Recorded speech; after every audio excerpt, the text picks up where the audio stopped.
నివాసంలో జగన్ మీడియాతో మాట్లాడుతున్నారు. ప్రత్యక్ష ప్రసారం ద్వారా చూద్దాం. కోరినప్పటికీ మేము చేసిన ప్రస్తావన అరణ్య రోదనగానే మిగిలిపోయింది. తర్వాత క్యాబినెట్ నోటు కూడా వచ్చేసింది. ఒక్క అడుగు ముందుకు కూడా వేశారు. మళ్ళీ ఇవాళ గవర్నర్ గారిని కలిసాం. రేపొద్దున మళ్ళీ సీఎం గారి ఇంటి దగ్గర మా ఎమ్మెల్యేలు అందరూ కూడా ధర్నా కూడా చేస్తారు. స్పీకర్ గారిని కూడా కలుస్తారు. కనీసం ఇప్పటికైనా డ్రాఫ్ట్ బిల్ అసెంబ్లీకి రాకముందే అసెంబ్లీని సమావేశపరచండి, విభజనకు వ్యతిరేకంగా సమైక్యానికి అనుకూలంగా రెజల్యూషన్ పాస్ చేయండి అని చెప్పి గట్టి నినాదంతోనే మళ్ళీ అడగడం జరుగుతూ ఉంది. నేను ఒక్కటి అడగదలుచుకున్నాను ఇవాళ, ఎందుకు మీరు ఈ ఉద్యమాన్ని నీరు గారుస్తున్నారు అని. చంద్రబాబు నాయుడు గారేమో ఢిల్లీకి పోతారు, వెళ్ళి అక్కడ విభజించండి అని చెప్పి ఏకంగా నిరాహార దీక్ష చేస్తాడు ఆయన. ఆ తర్వాత ఢిల్లీలో ఈ నెపం చూపించి ఎంతమందితో కలిశారో ఎవరిని కలిశారో నాకైతే తెలియదు, కానీ చంద్రబాబు నాయుడు గారు విభజించండి అని చెప్పి నిరాహార దీక్ష చేస్తాడు. ఆ తర్వాత వెంటనే కిరణ్ కుమార్ రెడ్డి గారు ఇక్కడ ఉద్యోగ సంఘాలందరినీ ఒక్కొక్కరిగా పిలుచుకుంటారు. పిలుచుకొని వారిని భయపెట్టి వారిని ఒక్కొక్కరిగా వారందరినీ కూడా ఉద్యమ బాటలో నుంచి తప్పించే ప్రయత్నాలు చేస్తున్నారు. అంతటితో కూడా సరిపోదు అన్నట్టుగా మొన్నటిదాకా సమైక్యానికి కట్టుబడి ఉన్న కేంద్ర మంత్రులంతా కూడా ఇవాళ సమైక్యాన్ని పక్కన పెట్టేసి సమైక్యం కాదు ప్యాకేజీలు కావాలి అని చెప్పి మాట్లాడే ధోరణిలో ఇవాళ ఉన్నారు. నిజంగా వీళ్ళు చేస్తున్న తీరును చూస్తూ ఉంటే వీళ్ళు అసలు మనుషులేనా అని చెప్పి నేను ఇవాళ అందరినీ అడుగుతున్నా. సోనియా గాంధీ గారేమో తన కొడుకును ప్రధానమంత్రిని చేసుకునే దానికోసమని చెప్పి మా అందరి జీవితాలతో మా అందరి పిల్లల జీవితాలతో చెలగాటమాడుతూ ఉంది. సోనియా గాంధీ గారికి తగునా అన్నట్టుగా చంద్రబాబు నాయుడు గారు అడ్డగోలుగా మద్దతిస్తున్నారు. కిరణ్ కుమార్ రెడ్డి గారు అయితే సోనియా గాంధీ గీతి గీస్తే ఒక్క అడుగు కూడా పక్కన వేయకుండా తూచా తప్పకుండా ఆ ముఖ్యమంత్రి స్థానంలో కూర్చొని ఆవిడ ఏం చెప్తే అది చేస్తున్నారు. నిజంగా వీళ్ళంతా మనుషులేనా అని చెప్పి నేను ఇవాళ ప్రశ్నిస్తున్నా. ఇప్పటికైనా కూడా చరిత్రహీనులుగా మిగిలిపోవద్దండి. ఇవాళ సమైక్యానికి ఉన్నది 3 పార్టీలు, వైఎస్ఆర్ కాంగ్రెస్ పార్టీ, కమ్యూనిస్టులు, ఎంఐఎం. నేను ఇవాళ చంద్రబాబు నాయుడు గారిని అడుగుతున్నా, అయ్యా ఇప్పటికన్నా సిగ్గు తెచ్చుకోండి. అయ్యా ఇప్పటికన్నా కూడా 3 పార్టీల నుంచి 3 పార్టీల వైపుకు నువ్వు కూడా రమ్మని చెప్పి 3 పార్టీలు 4 పార్టీలు కావాలి, 4 పార్టీలు 5 పార్టీలు కావాలి. అందరం ఒకటైతేనే ఇది సాధ్యపడుతుంది. చంద్రబాబు నాయుడు గారికి కిరణ్ కుమార్ రెడ్డి గారికి ఇద్దరికీ కూడా నేను ఒకటి చెప్పదలుచుకున్నా, ఇద్దరూ కూడా చరిత్రహీనులుగా మిగిలిపోకండి. కనీసం ఇప్పటికైనా కళ్ళు తెరవండి. కళ్ళు తెరవకపోతే కుప్పం నుంచి శ్రీకాకుళం దాకా రాష్ట్రం ఎడారవుతుందన్న సంగతి మర్చిపోవద్దండి. చదువుకున్న ప్రతి పేద పిల్లాడు కూడా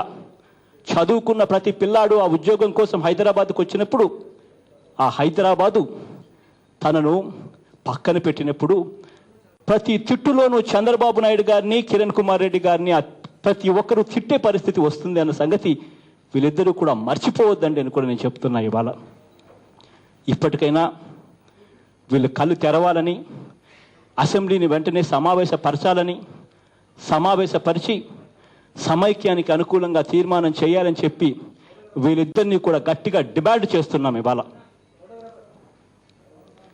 ఇవాళ ఇంకొక ముఖ్యమైన విషయం కూడా చెప్పాలి. అదేమిటి అనంటే, ఇవాళే 26వ తారీఖున సమైక్య శంఖారావానికి హైదరాబాద్లో పోలీసులు అనుమతి ఇచ్చారు. 26వ తారీఖున హైదరాబాద్ నగరంలో సమైక్య శంఖారాభం పూరిస్తాం. సమైక్యం అంటే నేను మళ్ళీ మళ్ళీ ఒక మాట చెప్పదలుచుకున్నా. అదేమిటి అని అంటే, సమైక్యం అంటే అందులో తెలంగాణ ఉంటుంది, అందులో కోస్తాంధ్ర ఉంటుంది, అందులో రాయలసీమ కూడా ఉంటుంది. సమైక్యం అంటే 3 ప్రాంతాలను కూడా కలిపి ఉంచాలి, 3 ప్రాంతాలకు న్యాయం జరిగేలా నేను ముందుంటాను అని చెప్పి చెప్పడానికే ఈ సమైక్య శంఖారావం. ఇవాళ అందరితో కూడా నేను మళ్ళీ మళ్ళీ ఒకటే విన్నపం చేస్తున్నాను. రాజకీయాలను పక్కన పెట్టండి, ఈ వ్యవస్థలోకి నిజాయితీ తీసుకొని రండి. అందరూ కూడా ఒక్కటి కావాల్సిన అవసరాన్ని ఇవాళ మనం పక్కన పెడితే మాత్రం చరిత్రహీనులుగా మిగిలిపోయే పరిస్థితి వస్తుంది అన్న సంగతి గుర్తెరగండి.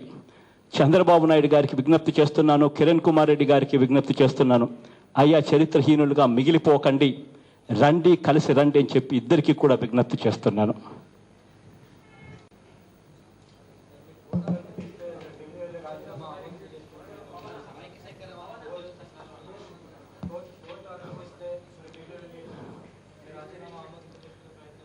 నేనొక్కడనే కాదు, రాజమోహన్ అన్న, ఎస్పీ వైరెడ్డి అన్న, ఇంకా మన పార్టీలో ఎవరైతే ఉన్నారో, ఎవరైతే చేరబోతున్నారో వాళ్ళందరూ కూడా ఖచ్చితంగా రాజీనామాలు ఆమోదింపు చేసుకుంటారు. ఖచ్చితంగా నేనైతే రాజమోహన్ అన్నతో రేపు ఒక లేఖ కూడా పంపిస్తున్నాను. ఆ లేఖ సారాంశం కూడా మీకు కూడా ఇస్తాను. ఆ పత్రిక కూడా, ఆ లేఖ కూడా తీసుకోండి. ఆ లేఖ నేను వచ్చిన కోర్టు అడ్డంకుల వల్ల నేను ఒకవేళ ఢిల్లీకి రాలేకపోయినా దయచేసి నా రాజీనామాను యాక్సెప్ట్ చేయండి అని చెప్పి రాజమోహన్ రెడ్డి గారితో ఏకంగా లేఖనే పంపిస్తున్నాను. రాజమోహన్ అన్న, ఎస్పీ వైరెడ్డి గారు ఇద్దరు కూడా బయలుదేరుతున్నారు రేపు. ఖచ్చితంగా ఆమోదింపు చేయడం కోసం అని చెప్పి స్పీకర్ గారి మీద ఒత్తిడి తీసుకొచ్చే కార్యక్రమం చేస్తూనే ఉన్నాం. ఇప్పటికి ఇంతకు ముందు కూడా కలవడం జరిగింది, మళ్ళీ కూడా కలుస్తాం.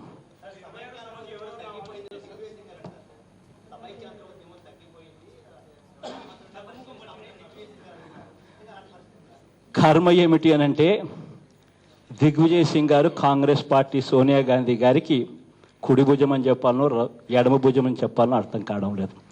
ఆయన కుడి భుజం అయితే మన కిరణ్ కుమార్ రెడ్డి గారు ఎడమ భుజం. తగ్గిపోయింది అని ఆయన అంటారు. కిరణ్ కుమార్ రెడ్డి గారి దగ్గరుండి ఉద్యమ బాట నుంచి ఒక్కొక్కరికి తప్పించే కార్యక్రమం చేస్తారు. విభజించండి అని చెప్పి చంద్రబాబు నాయుడు గారు కాంగ్రెస్ పార్టీ ఏజెంట్గా ఏకంగా దీక్షలే చేస్తారు. నిజంగా ఇది మన కర్మ. అయినా కానీ ఒకటైతే నేను చెప్తున్నాను, వీళ్ళంతా కూడా మనుషులే, పైనుంచి దేవుడు మాత్రం ఉన్నాడు. ఖచ్చితంగా ఉద్యమ బాటను ఇంకా ఉధృతం చేస్తాం, చివరిదాకా కూడా పోరాడే కార్యక్రమం గట్టిగా కూడా చేస్తామని చెప్పి కూడా చెప్తున్నా.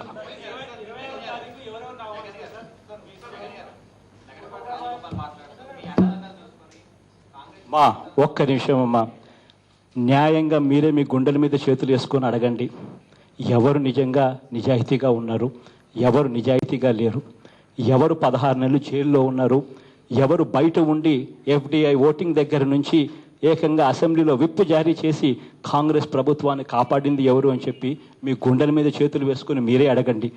బయట లోపల ఉన్నా నేను నిజాయితీ రాజకీయాలు చేశా, బయట ఉండి చంద్రబాబు నాయుడు గారు చేసింది కాంగ్రెస్ పార్టీని కాపాడడం.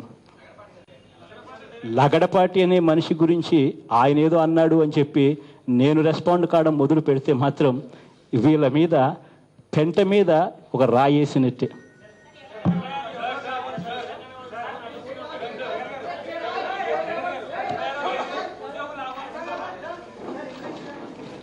ప్రతి ఒక్కరిని ఆహ్వానిస్తున్నామా, ప్రతి ఒక్కరిని కూడా మీడియా ముఖంగా ప్రతి ఒక్కరిని కూడా సమైక్యం అంటే అందరినీ కలవమని చెప్తున్నా.